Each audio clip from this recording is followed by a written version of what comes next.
नमस्कार and welcome. मैं हूं हिमांशु कालेराणा और रिसेंटली न्यूज आई है कि भारत को लेकर पुतिन ने पश्चिमी देशों को चेतावनी दे डाली है और इतना ही नहीं, उन्होंने पीएम मोदी की तारीफ भी की है।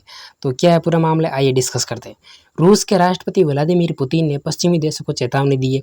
उन्होंने कहा है कि पश्चिमी देश भारत और रूस के बीच दरार डालने की कोशिश ना करें। ऐसा करना पॉइंटलेस है क्योंकि भारत एक आज़ाद देश है और अपने नागरिकों के हितों के लिए काम करता है। तो अब आप कहोगे कि पश्चिमी देश भारत और रूस के बीच दरार डाल रहे, क्यों? तो ये जो स्टेटमेंट है ना, वो ऐसे समय में आई है जब से रूस से कम दाम में तेल खरीदे जाने पर भारतीय ऑयल कंपनियों की निंदा हो रही है ना। दरअसल क्या है कि रूस और यूक्रेन जंग शुरू होने के बाद से पश्चिमी देशों और यूरोपियन यूनियन ने रूस से तेल खरीदना बंद कर दिया था। तो उन्होंने उनके लिए बहुत ज़्यादा ज़रूरी हो गया कि वो कोई ना कोई एक ऐसा देश ढूंढे जहाँ से वो तेल खरीद सके। तो उन्होंने भारत और चाइना की तरफ रुख किया। तो इस सब में क्या है कि भारत को सबसे ज़्यादा फायदा हुआ। तो अब आप कहोगे कैसे?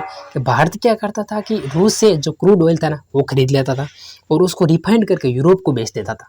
यानी कि यूरोप ने तो जो प्रतिबंध लगाए थे वो उस पर लगाए थे, रूस पर, लेकिन भारत क्या करता था, रूस से खरीद लेता, उसको रिफाइंड करता और उसके बाद में यूरोप को बेच देता।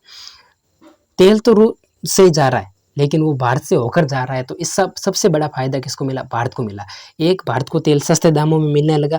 दूसरा, भारत अपने जो यहाँ पर रिफाइंड करता था उस सब का जो मिलाकर जितना भी बेनिफिट होता था, तो सबसे ज़्यादा जो बेनिफिट वो भारत का ही हुआ।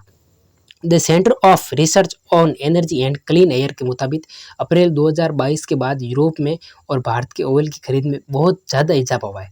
कुल मिलाकर इस दौरान जो सऊदी अरब ने जितना क्रूड यूरोप को बेचा था ना, उससे कहीं ज़्यादा रिफाइंड ऑयल भारत ने यूरोप को बेच दिया। और जंग शुरू होने से पहले भारत और यूरोप से रोजाना 1.54 लाख बैरल जो रिफाइंड ऑयल था वो खरीदा जाता था।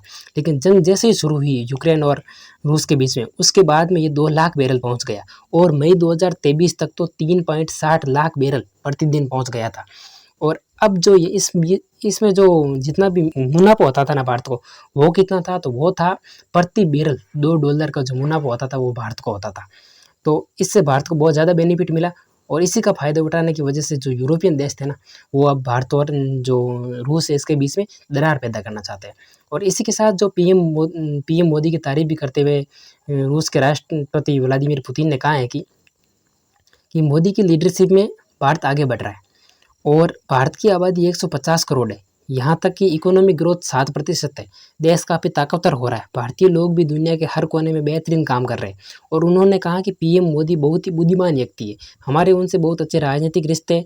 और उसी के साथ उन्होंने रूस और भारत फाइनेंशियल सिक्योरिटी और साइबर क्राइम के क्षेत्र में साथ मिलकर काम करेंगे, इसकी भी उम्मीद जगाई है। और ये पहली बार नहीं हो रहा है कि पुतिन ने मोदी की तारीफ की है।